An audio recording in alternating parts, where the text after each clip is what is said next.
सो आज complete React to do देखेंगे कैसे कर सकते हैं। And basically to do app सीखने के लिए पहले सबको ट्राई करना चाहिए। बेसिक फंक्शनलिटीज़ कैसे करना है, जैसे ऑथेंटिकेशन, बेसिक राउटिंग, कैसे फॉर्म इंटीग्रेशन करना है, फॉर्म वैलिडेशन कैसे करना है। एंड रिएक्ट कर रहे हैं तो स्टेट मैनेजमेंट के लिए रिडक्स ऑब्वियसली इम्पॉर्टेंट है। एंड स्टार्ट करते हैं, मतलब कैसे सेटअप कर सकते हैं, कैसे फोल्डर स्ट्रक्चर। ये यहाँ पे मेरा मेन टॉपिक्स ये है, मेन टॉपिक्स लिस्ट करके लिए है एंड इसको डिस्कस करेंगे।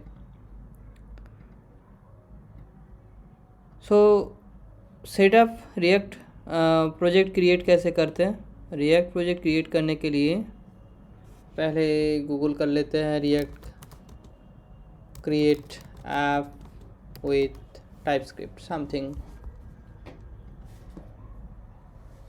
एग्जिस्टिंग प्रोजेक्ट में भी TypeScript क्यों लगेगा। TypeScript ऑब्वियसली मोस्ट ट्रेंडिंग एक प्रोग्रामिंग लैंग्वेज है एंड जो जावास्क्रिप्ट अभी यूज़ कर रहे हैं उसको TypeScript यूज़ करना चाहिए। TypeScript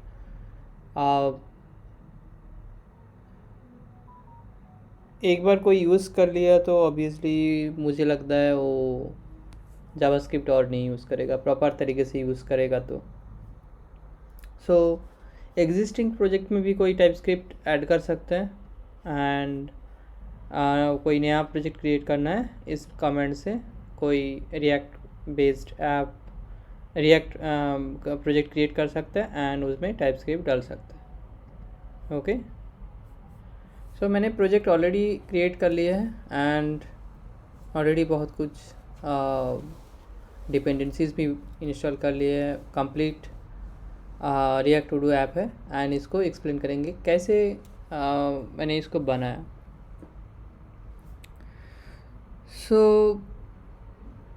सेटअप में मैंने क्या क्या कस्टमाइज़ किए। तो react react create react app से जब प्रोजेक्ट बनाया उसको कस्टमाइज़ करने के लिए मैंने क्रैकू CLI यूज़ किए है। क्रैकू CLI बेसिकली क्या है, विदाउट मॉडिफाइंग webpack.json हम लोग एक रिएक्ट प्रोजेक्ट में कुछ कॉन्फ़िगरेशन चेंज कर सकते हैं। वो क्यों चाहिए, क्योंकि बेसिकली बाद में हम लोग जब रिएक्ट अपडेट करेंगे रिएक्ट CLI को हम लोग इजेक्ट कर देंगे तो वो उतना इजी नहीं रहेगा, इसीलिए क्रैकू यूज़ करना है। एंड क्रैकू इसमें बहुत सारा स्टार भी है एंड बहुत पॉपुलर है। इसमें बेसिकली क्या है, कैसे इंस्टॉल ये कर सकते हैं। आफ्टर क्रिएटिंग प्रोजेक्ट्स रिएक्ट में जो क्रिएट ऐप से CLI से बनाया, इसके अंदर बेसिकली यहाँ पे इंस्टॉल सर्च कर लेते हैं, इंस्टॉलेशन प्रोसेस। ये डिपेंडेंसीज ऐड करना है एंड यहाँ पे एक नया cracku.config.js फाइल बनाना है एंड ये कुछ पैकेज.json में जो ऑलरेडी स्क्रिप्ट्स ने बनाया था इसको चेंज करना है। रिएक्ट स्क्रिप्ट से चेंज करके यहाँ पे क्रैकू डालना है। एग्जाम सिंपल है एंड क्रैकू कॉन्फ़िग के अंदर क्या आएगा, बेसिकली कुछ कॉन्फ़िगरेशन जो वेबपैक को कस्टमाइज़ करेगा, CLI प्रोसेस को, कंपाइलिंग प्रोसेस को कस्टमाइज़ करेगा। मैंने यहाँ पे क्या कस्टमाइज़ किया है, यहाँ पे टेलो एंड CSS डाले। टेलो एंड CSS इस तरीके से नहीं डालने में भी चलेगा, अभी चल सकता था। ये टेलो एंड CSS विदाउट कस्टमाइजिंग भी हो सकता है एंड इस तरीके से भी हो सकता है। और भी मैंने यहाँ पे क्या प्लगइन डाला है, प्लगइन स्कोप्ड CSS। एक कंपोनेंट के लिए जो स्टाइलिंग वो उस कंपोनेंट में ही होना चाहिए, दूसरा कंपोनेंट में लोड नहीं होना चाहिए। स्कोप स्पेसिफिक CSS बहुत इम्पॉर्टेंट है, बिकॉज ऑफ जितना बड़ा एप्लीकेशन होगा एंड उसमें स्टाइल कॉन्फ्लिक्ट होने का चांस उतना ही ज़्यादा होगा। इसीलिए कंपोनेंट का स्टाइलिंग स्पेसिफिक होना चाहिए एंड दूसरा कंपोनेंट में उसका स्टाइलिंग इफेक्ट नहीं होना चाहिए। सो इसके इसलिए ये प्लगइन चाहिए। सो ये प्लगइन बेसिकली क्रैको का एक प्लगइन है एंड यहाँ पे कैसे ये काम कर रहा है। सो क्रैको एंड क्रैको प्लगइन बहुत सिंपल है। जस्ट हम लोग जिस तरीके से एक नया फाइल बना रहे हैं, इसको तो पहले ये भी एक डिपेंडेंसी है, इसको ऐड करना पड़ेगा, इधर इसको ऐड करना पड़ेगा प्लगइन का अंदर। हो गया इंस्टॉलेशन प्रोसेस। एंड देन यहाँ पे क्या करना है, जब हम लोग नया CSS फाइल बना रहे हैं तो नया CSS फाइल बनाने के बाद जस्ट फाइल नेमिंग में डॉट स्कोप डालना पड़ेगा और कुछ करना नहीं है। So I think installation instruction, I think इधर डॉक्यूमेंटेशन में लिखा नहीं है, पर मैंने यहाँ पे शायद कहीं पे किया है। सो आई थिंक हेडर में मैंने किया था, कंपोनेंट्स एंड हेडर। नहीं, थोड़ा सा देख लेते हैं, सर्च कर लेते हैं। स्कोप ब्रेड क्रम्स में किए। सो ब्रेड क्रम का जो स्टाइलिंग, ये यहाँ पे ग्लोबल ऐसे तो लिख रहे हैं, पर ये स्टाइलिंग दूसरा कंपोनेंट में इफेक्ट नहीं करेगा। सो बिकॉज ऑफ ये बहुत सिंपल है, मतलब इस तरीके से ये स्कोप स्पेसिफिक नहीं होता था तो वो दूसरे कंपोनेंट में इफेक्ट कर जाता था। तो एंड ये डेवलपर फ्रेंडली भी है, इजीली कोई भी इसको अलग से कोई कुछ सीखना नहीं पड़ रहा, जस्ट इसको फाइल नेम डालो एंड उसको यहाँ पे इंपोर्ट करो और कुछ करना नहीं है।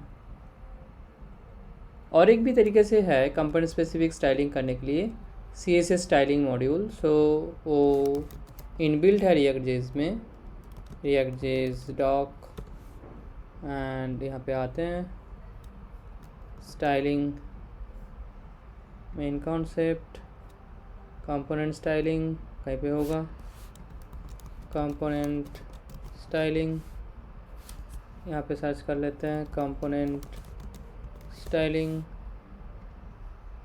एंड मे बी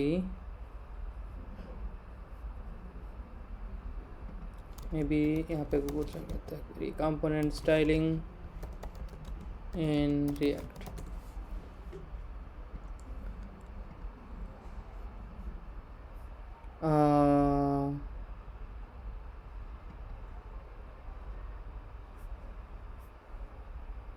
ठीक है, मिला नहीं है, मिला नहीं है।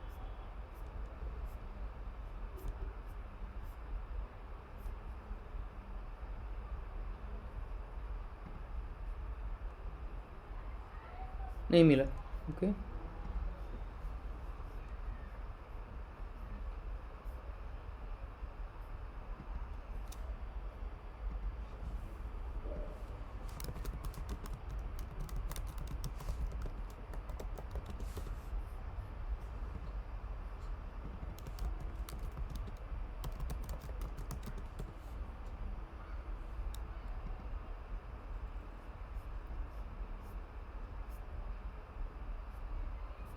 ओके, सो यहाँ पे CSS मॉड्यूल्स। सो बेसिकली क्या करना है, एक स्टाइल्स फाइल को, CSS फाइल को हम लोग इस तरीके से इंपोर्ट कर सकते हैं। एंड ये बेसिकली अब क्या हो गया, ये जावास्क्रिप्ट हो गया। एंड इसको हम लोग यहाँ पे जो भी क्लास नेम इसका अंदर था, इस तरीके से क्लास नेम को ऐड कर सकते हैं एंड नेस्टेड CSS लिख सकता है। तो उसका नेस्टेड CSS जो भी होगा वो इस कंपोनेंट में ही काम करेगा। ओके,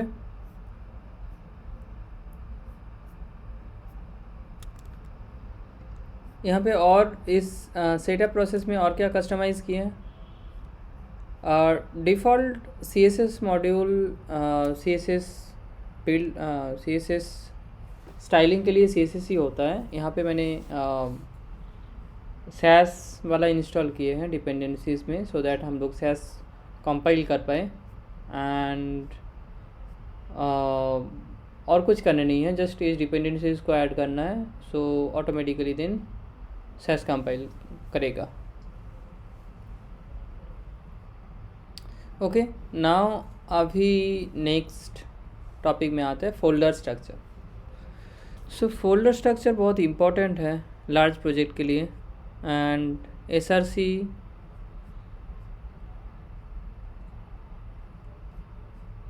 एसआरसी का अंदर आते हैं। एंड एसआरसी का अंदर जो भी जितना भी कोड है वो रहेगा। मीनिंगफुल फोल्डर नेम होना चाहिए। सो रिडक्स में एक कैमल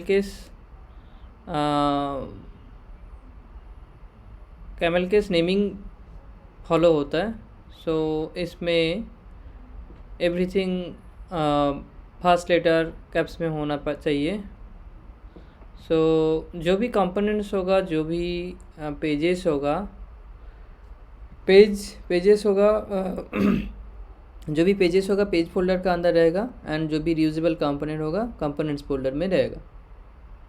एंड ब्रेडक्रम्ब का अंदर जो भी स्टाइल्स होगा इस फोल्डर में रहेगा। एंड index.txt की है, इसको हम लोग ब्रेडक्रम्ब भी लिख सकते थे, पर इंडेक्स जहाँ पे भी इंपोर्ट करना पड़ेगा दूसरा बार लिखना पड़ेगा। सो इसीलिए ब्रेडक्रम्ब का अंदर index.txt इसको पैटर्न को मेंटेन कर रहे हैं। सो जहाँ पे भी इसको इंपोर्ट करना है एंड यहाँ पे भी इंपोर्ट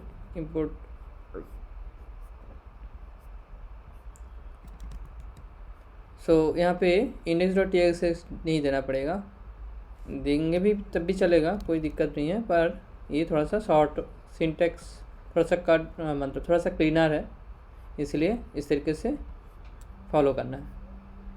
एंड जो भी इसका डिपेंडेंसीज होगा, मतलब जैसे टेस्ट केसेस इसका अंदर डालना है कुछ, और इसका अंदर भी और कुछ रियूजेबल और भी कुछ इसका एसेट्स होगा तो इसका अंदर ही डालेंगे, सो दैट कोड का अंदर फोल्डर का अंदर प्रोजेक्ट थोड़ा सा ऑर्गेनाइज हो पाए। एंड पेजेस का अंदर मॉड्यूल वाइज फोल्डर रखना है, जैसे टू डू एक यहाँ पे मॉड्यूल है। एंड इसके लिए जो भी पेजेस है, चाइल्ड पेजेस है, इसका अंदर रहना चाहिए। जैसे एक्शंस क्या है, एक्शन बेसिकली फॉर्म है। एंड फॉर्म का अंदर जो भी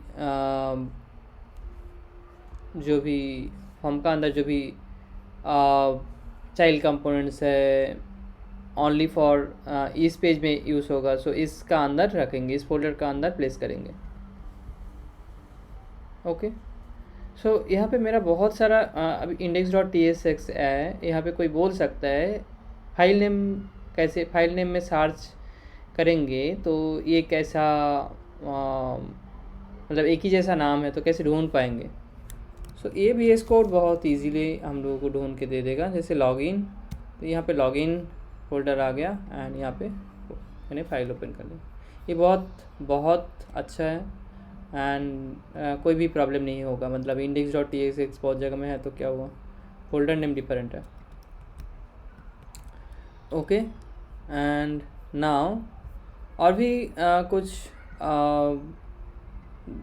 कुछ डिपेंड फोल्डर है यहाँ पे, जैसे पार्स मतलब यहाँ पे API के लिए है, राउट्स एंड स्टोर रिडक्स के लिए है, इंटरफेस टाइपस्क्रिप्ट का टाइप्स के लिए है, गार्ड्स राउट रिलेटेड गार्ड है। ओके, सो यहाँ पे बाद में आ रहा है ये सब का अंदर क्या क्या है, उसका फीचर्स क्या है। देन मैंने मिस कर गया, सेटअप प्रोसेस में और भी कुछ था। सो सेटअप में क्या है, और लिंटिंग एंड गिट हुक्स बहुत इम्पोर्टेंट। सो लार्ज प्रोजेक्ट में ईच एंड एवरी टाइम जब कोई पुश कर रहा है, वहाँ पे पुश करने से या कमिट करने से पहले कोड में क्या एरर्स है, क्या वार्निंग्स है, वो चेक करना चाहिए, सो दैट कोई गलत कोड कमिट ना कर पाए, या तो वो मिस कर जा रहा है, सो दैट उसको फिक्स करके देन कमिट कर पाए। सो ये कैसे कर पाएंगे हम लोग, गिट प्री हुक्स से कर पाएंगे। एंड गिट प्री हुक्स के लिए यहाँ पे हास्की है। सो हास्की बहुत सिंपल है एंड प्री हुक्स दूसरा डेवलपर के साथ इजीली शेयर कर सकते हैं। सो यहाँ पे कैसे करना है, प्री हुक्स कैसे सेटअप करना है, एंड लिंटिंग कैसे सेटअप करना है। सो लिंटिंग सेटअप करने से पहले नहीं, हुक सेटअप करने से पहले हम लोगों को पहले लिंटिंग सेटअप करना पड़ेगा, देन उसका लिंटिंग प्रोसेस प्री हुक्स का अंदर डाल देंगे। सो कैसे कर सकते हैं? ओके, मेरा साइट में मैंने 2 ब्लॉग बनाया, इसके लिए कोई भी आके देख सकते हैं। सो ESLint prettier editor config and husky for react typescript project, I think एक ही है, हाँ ये वाले है। सो इसमें आके कैसे सेटअप करना है देख सकते हैं। बहुत सिंपल सा कुछ कमेंट है, उससे हस्की एंड लिंटिंग प्रोसेस हो जाएगा, सेटअप हो जाएगा। ओके, तो अभी इस प्रोसेस को स्किप करते हैं, कैसे सेटअप हुआ है, जस्ट कुछ कमेंट्स।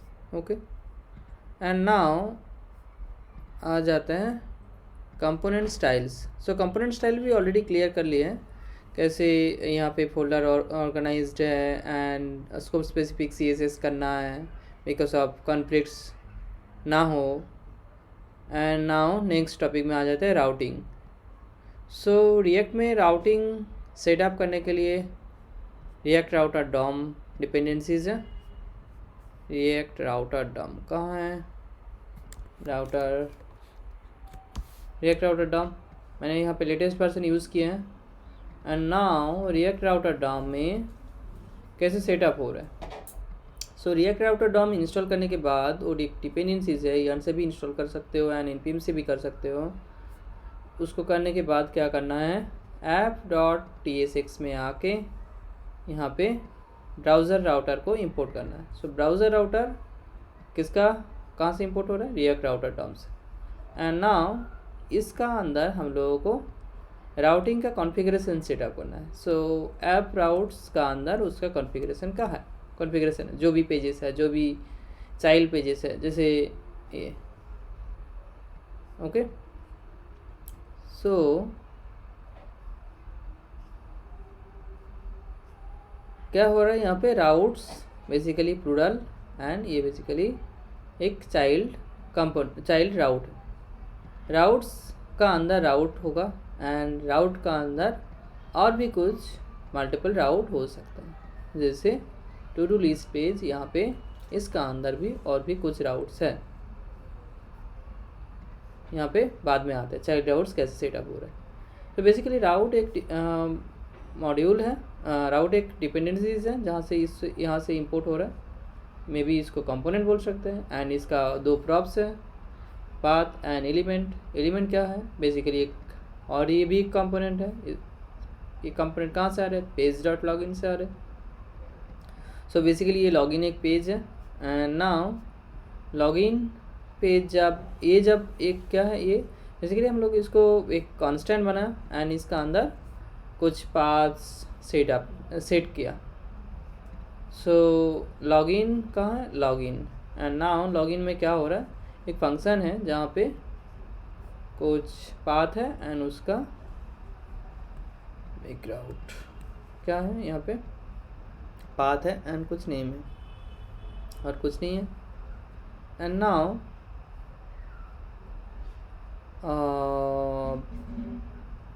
ये तो हो गया single route and nested routes यहाँ पे।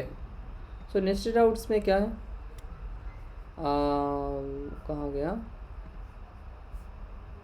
To do list page and now to do list. So यहाँ पे आ गए एंड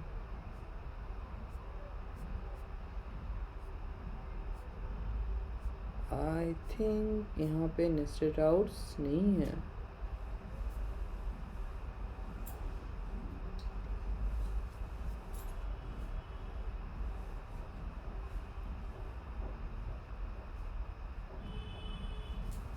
ओके, नेस्टेड राउट्स मैंने शायद नहीं बनाया।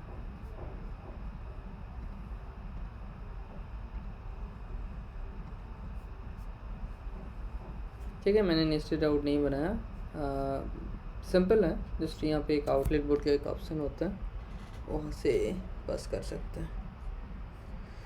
ओके, नाउ आ जाता है राउट्स का कैसे रेंडर हो रहा है। सो ये क्या है, एक बेसिकली स्ट्रिंग है, एंड जब ये स्ट्रिंग मैच कर जा रहा है ये रेंडर हो रहा है, मतलब ये कंपोनेंट रेंडर हो रहा है। एंड जब कंपोनेंट रेंडर हो जा रहा है, यहाँ पे गार्ड भी सेटअप कर सकते हैं, जैसे एलिमेंट ऑथ गार्ड बाद में आ रहा है। ऑथ गार्ड कैसे काम कर रहा है, ऑथेंटिकेशन लगेगा। एंड राउट पैराम, सो थोड़ा सा यहाँ पे UI दिखाता है अभी, यहाँ स्टार्ट।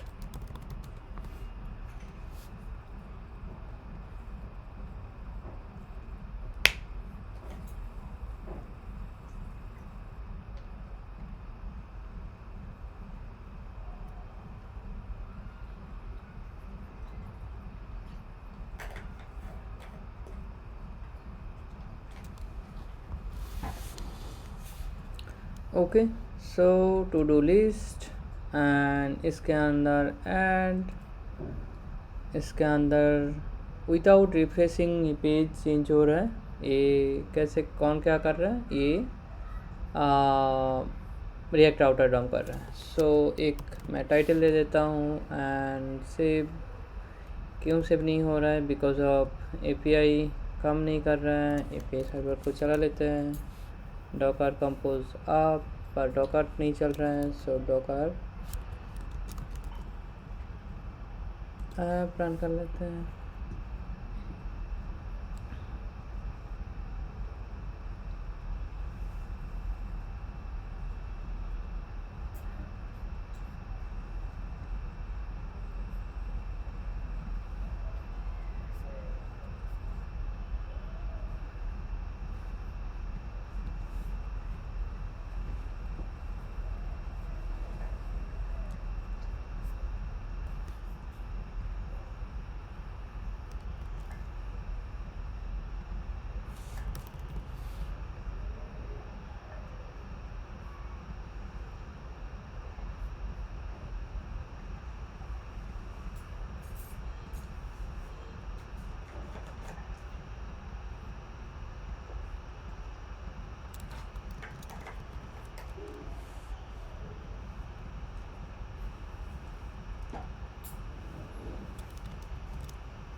ओके, सो अभी मैं एक नया टास्क बना सकता हूँ, नया टू डू ऐड कर सकता हूँ, यहाँ पे चेंज कर सकता हूँ, एंड इसको एडिट कर सकता हूँ।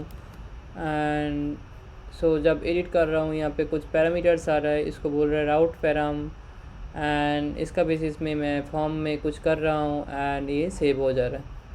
सो यहाँ पे ये कैसे हो रहा है,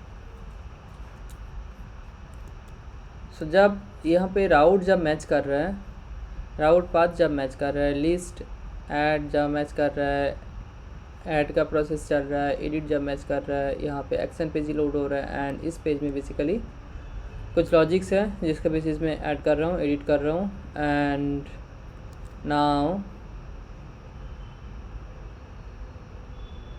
नेक्स्ट स्टेप है कैसे फॉर्म इंटीग्रेशन कर रहे हैं, फॉर्म कैसे सेटअप हुआ है, कैसे किया है। सो बेसिकली फॉर्म यहाँ पे I think next topic form ही था, आ जाता है। हाँ, फॉर्म इंटीग्रेशन एंड वैलिडेशन। तो जब कोई फॉर्म में कुछ वैल्यू नहीं दे रहा है, यहाँ पे वैलिडेशन आ रहा है। ये किसका बेसिस में आ रहा है, ये बेसिकली फॉर्म हुक डिपेंडेंसीज हम लोग यहाँ पे यूज़ किए हैं, रिएक्ट फॉर्म हुक। एंड यहाँ पे बहुत सिंपल है, कोई भी कस्टम डिज़ाइन यहाँ पे यूज़ कर सकते हैं। सो इसका एक ऐप राउट्स ओपन करते हैं। To do action page. And now यहाँ पे फॉर्म में हम लोग फील्ड रजिस्टर कर रहे हैं। कैसे? रजिस्टर मेथड से। रजिस्टर मेथड में टाइटल दिए हैं एंड रजिस्टर मेथड में कंप्लीटेड प्रॉपर्टीज़ दिए हैं। सो कंप्लीटेड, ये यदि रजिस्टर एंड कंप्लीटेड क्या, रजिस्टर्ड मेथड कहाँ से आया? Registered method form hooks plugin है, वहाँ से आया। सो फॉर्म कैसे इनिशियलाइज हो रहा है? सो रजिस्टर्ड, जब फॉर्म क्रिएट कर रहे हैं हम लोग, registered handle submit set value तब लगेगा जब हम लोग फॉर्म का डिफ़ॉल्ट वैल्यू सेट करेंगे ऑन एडिट टाइम में। यहाँ पे कुछ वैल्यू, कुछ एरर्स निकलने के लिए ये यूज़ कर रहे हैं, फॉर्म का स्टेट से गेट कर रहे हैं। एंड यहाँ पे फॉर्म का फील्ड का वैलिडेशन के लिए स्कीमा सेट कर रहे हैं। सो यप रिजॉल्वर क्या है? यप रिजॉल्वर एक दूसरा डिपेंडेंसीज है जो ऑब्जेक्ट स्कीमा वैलिडेट करते हैं। सो हम लोग जब सबमिट कर रहे हैं, बेसिकली ऑब्जेक्ट वैलिडेशन हो रहा है एंड उसका बेसिस में फॉर्म में एरर मैसेज शो कर रहा है। सो यहाँ पे वैलिडेशन के लिए क्या है? Title and yup string, basically ये फील्ड का स्ट्रिंग कर रहा है एंड रिक्वायर्ड होना चाहिए। इसका बेसिस में हम लोगों को डेटा में वैलिडेशन हो जा रहा है। एंड इसका एरर्स किस तरीके से गेट कर रहा है? टेम्पलेट में आते हैं, एरर मैसेज बेसिकली एक कंपोनेंट है and errors dot title dot message जब होगा तब यहाँ पे हम लोगों को कंपोनेंट का एरर विजिबल हो जाएगा। सो बहुत सिंपल है एंड क्लीनर वे है। एंड यप रिजॉल्वर का अंदर बहुत डिफरेंट टाइप्स ऑफ चेनेबल मेथड में हम लोग डिफरेंट वैलिडेशन सेट कर सकते हैं। एंड कोई कस्टम वैलिडेशन जो उसका अंदर नहीं है वो भी कस्टम बना सकते हैं। इनबिल्ट बहुत सारा यप का अंदर वैलिडेशन है, ऑलमोस्ट बहुत है। मैंने अभी तक कस्टम वैलिडेशन बनाया नहीं है, आई थिंक बनाया, हाँ बनाया था वैलिडेशन। सो काफ़ी इसका यूसेज है एंड काफ़ी लोग यूज़ कर रहे हैं। ओके, सो बहुत टाइप ऑफ डिपेंडेंसीज, बहुत टाइप ऑफ वैलिडेशन लॉजिक्स इसका अंदर है। एंड नाउ जब फॉर्म में register form field integration and error value भी दिखा दिया, तो जब सबमिट कर रहे हैं हम लोग वैल्यू निकल कैसे रहा है, फॉर्म सबमिशन कैसे हो रहा है। सो हैंडल सबमिट बेसिकली जब कुछ इनवैलिड डेटा होगा तो सबमिट नहीं करने देगा एंड जब कुछ वैलिड होगा तब फॉर्म सबमिट होगा। हैंडल सबमिट वही कर रहे हैं। सो हैंडल सबमिट का अंदर ऑन सबमिट मेथड है, जब वैलिडेशन जब पास हो गया तब ऑन सबमिट कॉल होगा। एंड ऑन सबमिट का अंदर हम लोग एक ही फॉर्म दो राउट्स के लिए है, एडिट एंड क्रिएट। तो जब एडिट जब पैरम्स आईडी जब है, इसका मतलब एडिट, यहाँ पे कुछ कर रहे हैं तो टू डू एडिट हो रहा है। एंड जब क्रिएट कर रहे हैं उसका टाइम में हम लोग ऐड कर रहे हैं, देन लिस्ट पेज में भेज दे रहे हैं। ओके, नाउ क्या करना है, नेक्स्ट टॉपिक्स में आ जाते हैं। सो रीड मी रिडक्स। नाउ रिडक्स क्यों चाहिए?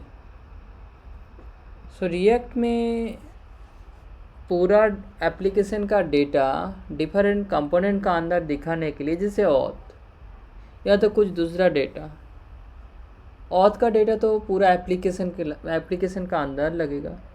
सो इसलिए एंड कुछ डेटा जो डिफरेंट पेज में, जैसे एक पेज में डेटा कुछ हुआ इंटरेक्शन, उस डेटा को हम लोग दूसरा पेज में लेके दिखाना है। तो उसके लिए इनपुट मेथड में नहीं होगा, मतलब प्रॉप्स मेथड में नहीं होगा, उसको नहीं भेज सकते हैं। इधर लोकल स्टोरेज में सेव करना पड़ेगा या तो सेशन स्टोरेज में सेव करना पड़ेगा। पर वो रिएक्टिव वे में नहीं होगा। सो इसके लिए पॉपुलर वे है रिडक्स। एंड रिडक्स सेट करना टाइपस्क्रिप्ट में कैसे कर सकते हैं। So Redux documentation and get started, बहुत सिंपल है, जस्ट इसको इंस्टॉल करना है। इसका डॉक्यूमेंटेशन मुझे काफ़ी अच्छा लगा। जब मैंने पहले बार किया था 10 मिनट या तो मे बी मैक्सिमम 20 मिनट्स का अंदर मैंने सेटअप कर लिया था, इसको समझ में भी आया था। एंड कैसे हो रहा है, सो डिपेंडेंसीज को ऐड करना है। एंड ऑलरेडी प्रोजेक्ट है नहीं, सो यहाँ पे रिडक्स डिपेंडेंसीज इंस्टॉल करना है। एंड देन क्या करना है, ऑब्वियसली रिडक्स को सेटअप करना है, स्टोर क्रिएट करना है। सो इसके लिए क्रिएट स्टोर करना पड़ेगा। एंड यहाँ पे बेसिकली काउंटर स्टोर बना रहा है। सो इसका यहाँ पे इस तरीके से हम लोग करेंगे नहीं, ये पुराना प्रोसेस है। पुराना प्रोसेस है मतलब ये इंटेलिजेंस काम नहीं करता। सो कैसे करना है, इंस्टॉलेशन में यहाँ पे आते हैं। ये तो हो गया installation process. Now core concept में आते हैं। आई थिंक ये कहाँ पे मैंने देखा था, usage guide, tutorials, learning resource, API, getting started. हाँ, so Redux core,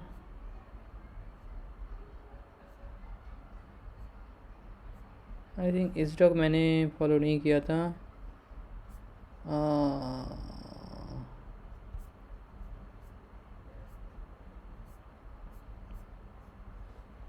okay, TypeScript quick start. So यहाँ पे आते हैं quick start. Now dependencies install करना है रिएक्ट का। एंड यहाँ पे store.js फाइल बनाना है। एंड यहाँ पे बेसिकली क्या है, रिड्यूसर है एंड उसका डिफ़ॉल्ट स्टेट है। सो हम लोग जब फास्ट सेटअप कर रहे हैं, यहाँ पे स्टोर का अंदर स्टोर का कॉन्फ़िगरेशन देना है एंड यहाँ पे रिड्यूसर क्रिएट करना है। देन जो रूट स्टोर जो जब होगा, यहाँ पे मल्टीपल रिड्यूसर हम लोग इंपोर्ट करेंगे। नाउ UI में हम लोग को उस स्टोर का, उस रिड्यूसर का एक्शंस यूज़ करना है। सो फॉर नाउ मेरा एप्लीकेशन में आते हैं एंड डिपेंडेंसीज ऑलरेडी यूज़ कर लिए हैं हम लोग। सो एप्लीकेशन में आते हैं एंड यहाँ पे प्रोवाइडर बेसिकली क्या है, प्रोवाइडर यहाँ पे रिडक्स का एक डिपेंडेंसीज़ है, रिएक्ट रिडक्स का डिपेंडेंसीज़ हैं। एंड यहाँ पे हम लोग क्या प्रोवाइड कर रहे हैं, स्टोर का configuration, root store. And store यहाँ पे एक फ़ोल्डर बनाया। सो इसका अंदर जो भी डिफरेंट रिड्यूसर होगा उसके डिफरेंट फोल्डर में रहेगा, क्लीनर वे में, मतलब समझ में आएगा क्या क्या है। एंड यहाँ पे फॉर नाउ ओनली देखते हैं पहले इसको स्टोर कैसे क्रिएट हो रहा है। सो कॉन्फ़िगर स्टोर एक बेसिकली फंक्शंस है एंड उसका अंदर डिफरेंट रिजर्वर है, डिफरेंट रिड्यूसर है। एंड नाउ काउंटर एक रिड्यूसर है। सो काउंटर रिड्यूसर में आ रहे हैं। एंड ये क्या है, ये बेसिकली टाइपस्क्रिप्ट के टाइप्स यूज़ करने के लिए है। एंड यहाँ पे स्टोर को हम लोग एक्सपोर्ट कर रहे हैं। सो इसको यूज़ करने के लिए यहाँ पे स्टोर प्रॉपर्टीज़ है। एंड नाउ काउंटर रिड्यूसर में क्या है, काउंटर स्लाइस का अंदर, सॉरी ये काउंटर स्लाइस है। एंड काउंटर स्लाइस बेसिकली क्या रिटर्न कर रहा है, actions and reducer. So reducer slice जब क्रिएट कर रहे हैं, इसमें 2 प्रॉपर्टीज़ है, 3 प्रॉपर्टीज़ है। एक है नेम काउंटर, ये यूनिक होना चाहिए। इनिशियल स्टेट एंड रिड्यूसर्स का रिड्यूसर। सो ये रिड्यूसर प्रॉपर्टीज़ का अंदर क्या है, बेसिकली कुछ एक्शंस है, एंड इस एक्शंस को, इस मेथड्स को हम लोग एक्सपोर्ट कर सकते हैं एंड एक्सपोर्ट करके उसको रीयूज़ कर सकते हैं। सो इसको हम लोग क्या बोल रहे हैं, इसको बोल रहे हैं एक्शंस, एंड इस एक्शंस को यूज़ करेंगे कहाँ पे, यूआई में करेंगे। एंड ये क्या करना है, बेसिकली यहाँ पे क्या हो रहा है, इंक्रीमेंट में इसका स्टेट चेंज हो रहा है बाई इंक्रीमेंटिंग 1, एंड यहाँ पे -1 कर रहे हैं, स्टेट चेंज कर रहे हैं, एंड बाई यहाँ पे इनपुट वैल्यू यहाँ पे चेंज कर रहे हैं। सो काउंटर स्लाइस बेसिकली इंपोर्ट हुआ है यहाँ पे, एंड स्टोर कॉन्फ़िगरेशन कहाँ पे इंपोर्ट हुआ है, एप्लीकेशन का रूट में, इसका अंदर पूरा एप्लीकेशन लेयर रेंडर हो रहा है। सो क्या होगा, इस डेटा, ये काउंटर का डेटा पूरा एप्लीकेशन में अवेलेबल होगा, एंड जहाँ पे भी इसको यूज़ करना है यूज़ कर सकते हैं। So for now counter page में आते हैं, एंड डेटा को हम लोग कैसे एक्सेस कर रहे हैं, यूज़ सिलेक्टर रिएक्ट रिडेक्स का एक हुक्स है, एंड और एक यूज़फुल हुक्स है use dispatch. So use selector basically data access करने के लिए, गेट करने के लिए, यूज़ डिस्पैच एक्शंस को कॉल करने के लिए। एंड नाउ ये वेरिएबल क्या हुआ, ये रिएक्टिव वेरिएबल हो गया। जब भी काउंटर वैल्यू चेंज होगा ऑटोमेटिकली ये यूआई अपडेट हो जाएगा। सो ये लोकल स्टोरेज से करने में वो नहीं होगा। सो ये है रिडेक्स का फीचर्स। एंड देन डिस्पैच क्या कर रहा है, डिस्पैच तो नहीं दिखा है। सो जब यहाँ पे कोई इंक्रीमेंट में क्लिक कर रहा है, हम लोग क्या कर रहे हैं, डिस्पैच बेसिकली हुक्स है, एंड इसका मेथड में काउंटर स्लाइस एक्शंस को कॉल किया, एंड जस्ट ये क्या कर रहा है, ये जो इंटेलिजेंस यूज़ स्विच केस में करते थे, ये नहीं होता था, हो सकता था। सो इसीलिए इस तरीके से करना है। एंड नाउ इंक्रीमेंट में +1 हो रहा है, इंक्रीमेंट बाई अमाउंट पेलोड भेज रहे हैं।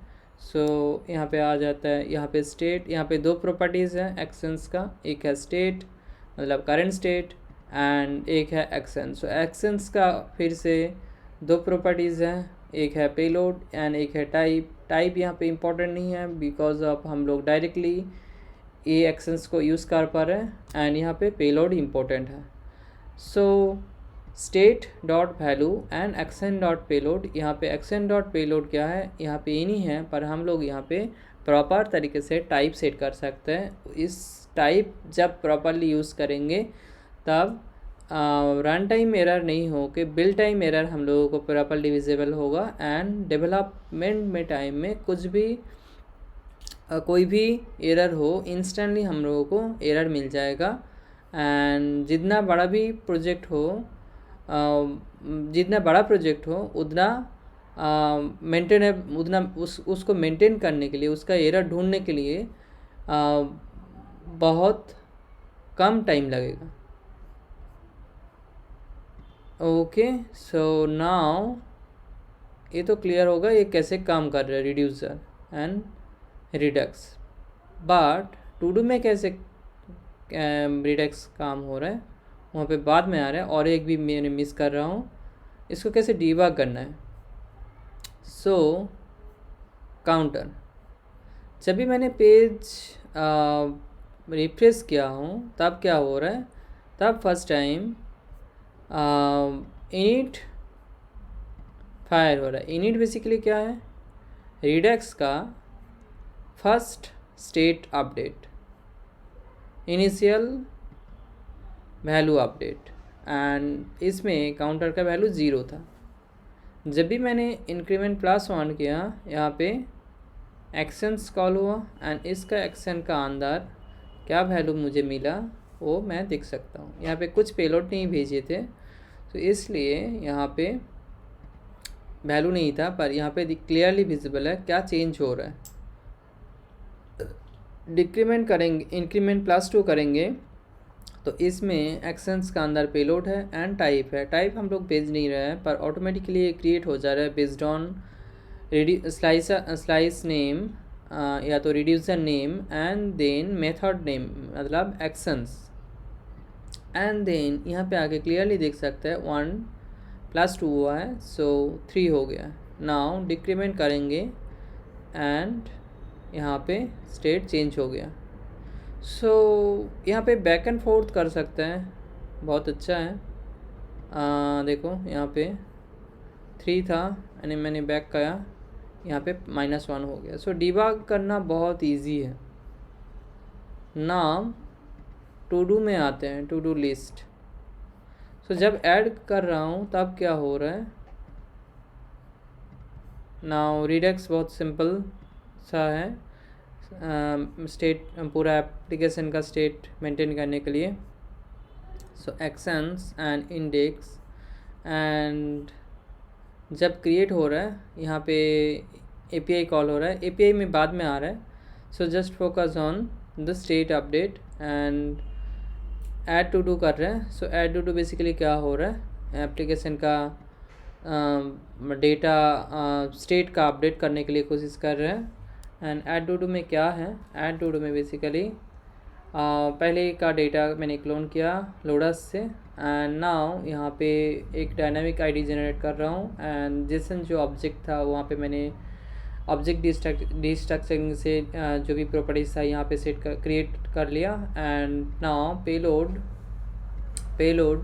अगेन टू डू लिस्ट में पुश कर दिया। So to do list basically क्या था, टू डू लिस्ट बेसिकली यहाँ पे एक एरे ऑफ टू डू था, एंड इसका टाइप क्या है, इसका टाइप यहाँ पे है। सो टू डू इस इनिशियल टू डू स्टेट का क्या है, यहाँ पे एक ही प्रॉपर्टीज़ है टू डू लिस्ट, एंड इसका टू डू स्टेट का अंदर देख सकता है यहाँ पे प्रॉपर्ली टाइप मेंशन किया गया है, क्रिएट किए हैं। सो यहाँ पे टू डू का अंदर 3 प्रॉपर्टीज़ है, टाइटल, कंप्लीटेड एंड आईडी।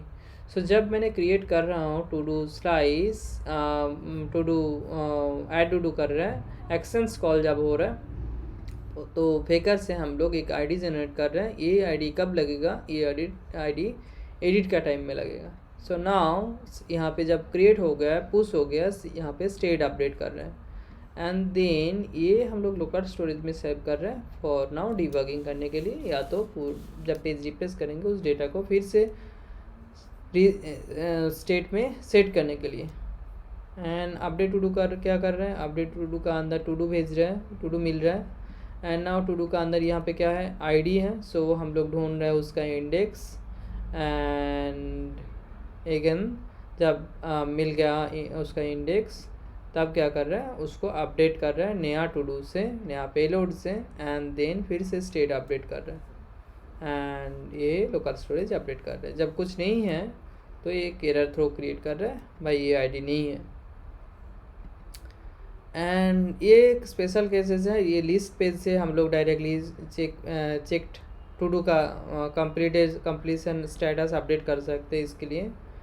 और एक क्या है इसका अंदर, डिलीट है। सो अगेन लिस्ट को क्लोन कर रहा है, एंड ये क्यों इंपॉर्टेंट है, बेसिकली डायरेक्टली भी कर सकते थे। सो ये बेसिकली इम्यूटेबल डेटा बना रहा है, एंड इम्यूटेबल डेटा क्या है, बेसिकली एक नया डीप क्लोन, नया डीप ऑब्जेक्ट बना रहा है, एंड जिससे पुराना का कुछ नहीं रहेगा, and so that side effect नहीं क्रिएट हो। इसलिए कभी कभी बहुत सिंपल सा एरर हो जाता है ये साइड इफेक्ट की वजह से, एंड वो इजीली मिलता नहीं है। सो ये बेस्ट प्रैक्टिसेस है, एंड इसके लिए मैंने इसको यहाँ पे यूज़ किया है, क्लोन डीप। एंड यहाँ पे क्या कर रहा है, यहाँ पे एक नया एक आइटम रिमूव कर रहा है इंडेक्स से, एंड देन फिर से स्टेट अपडेट कर रहा है, लोकल स्टोरेज अपडेट कर रहा है। लोकल स्टोरेज अपडेट करने का तरीका यहाँ पे अच्छा नहीं है, और भी मतलब स्टोर का भी एक इवेंट्स है, वहाँ से भी कर सकता है, एक ही जगह में कर सकता है, बार बार लिखना नहीं पड़ेगा, ये तरीका अच्छा नहीं है। ओके, सो नाउ फिर से आते हैं टू डू फॉर्म में, नहीं टू डू फॉर्म तो हो गया, टू डू लिस्ट में। नाउ जब हम लोग क्रिएट हो गया फॉर्म या तो एडिट हो गया, सो उसको लिस्ट भी देखना है, लिस्ट पेज से कैसे रेंडर हो रहा है।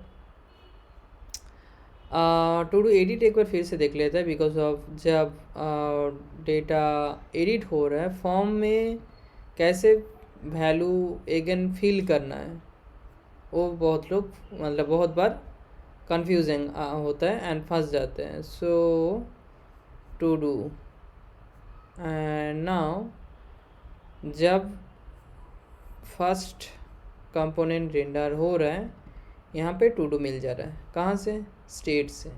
सो अब हम लोग कैसे इसको वैल्यू निकल के लेके आया यहाँ पे params dot I D. Params dot क्या बेसिकली है? एक टू डू का आईडी है.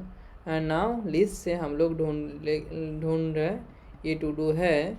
जब टू डू है तब उसको फॉर्म में असाइन करना है, सेट करना है वैल्यू.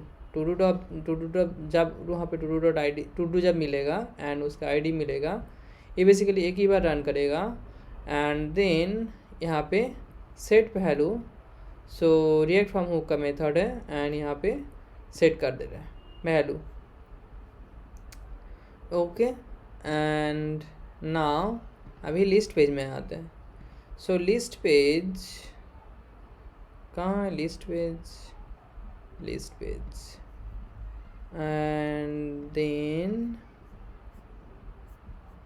डेटा कैसे हम लोग एक्सेस कर रहे हैं. ये पेज में थोड़ा सा डिफरेंट है. Use selector and use dispatch यहाँ पे यूज़ नहीं किया गया है.